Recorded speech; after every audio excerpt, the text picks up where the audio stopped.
Alors en fait, déjà pour mon film précédent, j'avais la volonté d'explorer un lieu, donc le monde de l'école, et le monde de l'hôpital m'intéressait parce que c'est vraiment un microcosme, une représentation de la société. Et j'ai l'impression que l'état de nos hôpitaux reflète beaucoup l'état de notre monde.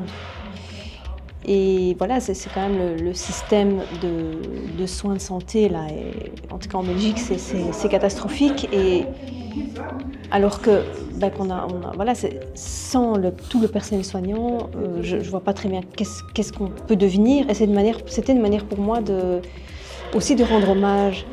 Et l'autre chose, c'est que j'ai besoin d'aller donc en immersion dans le lieu pour commencer à écrire l'histoire. Et là, j'ai eu énormément de chance parce que j'ai pu aller dans un hôpital qui est assez connu en Belgique, c'est l'hôpital Saint-Pierre à Bruxelles. Et en fait, ils m'ont proposé de me faire passer pour une stagiaire. Et donc, j'ai pu aller observer autant en hospitalisation qu'en consultation qu'aux urgences. Et ce que j'aimais beaucoup dans l'hospitalisation, c'est qu'il y a quelque chose de l'ordre du quotidien.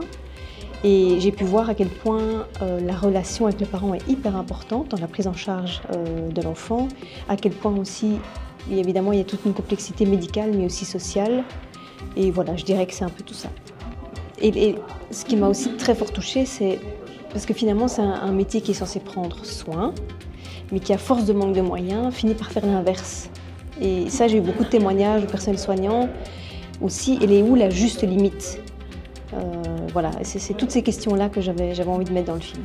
On est quand même dans une époque, il me semble, où on a de plus en plus de mal à communiquer les uns avec les autres.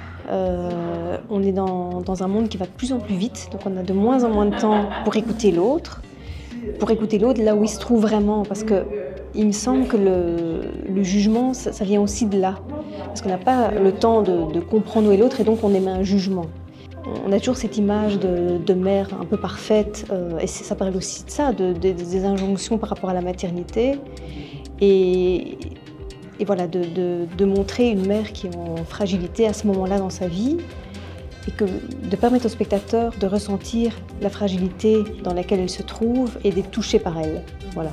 Mais je pense en discutant beaucoup avec des pédiatres, des infirmières, personnels soignants, oui, en me documentant, en essayant déjà moi-même de ne pas avoir de jugement, et oui, d'essayer de montrer voilà, l'humanité en chacun de ces personnages. C'est très important pour moi, effectivement, qu'il n'y ait pas de pas montrer des personnages noirs ou blancs, de montrer, en fait, finalement, le positionnement de chacun de ces personnages par rapport à cet enfant raconte beaucoup d'eux.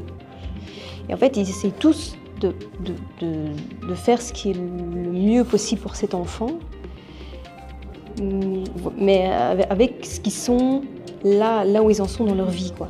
Ben c'est vraiment, je l'ai déjà dit, mais que c'est vraiment ce que j'ai voulu mettre à l'honneur, c'est l'empathie, qui est une valeur qui me semble vraiment essentielle à préserver, surtout de nos jours. C'est vraiment cette valeur-là que j'ai voulu mettre notamment dans ce film. Et voilà, j'espère que les spectateurs iront le voir, que ça pourra leur parler et que voilà.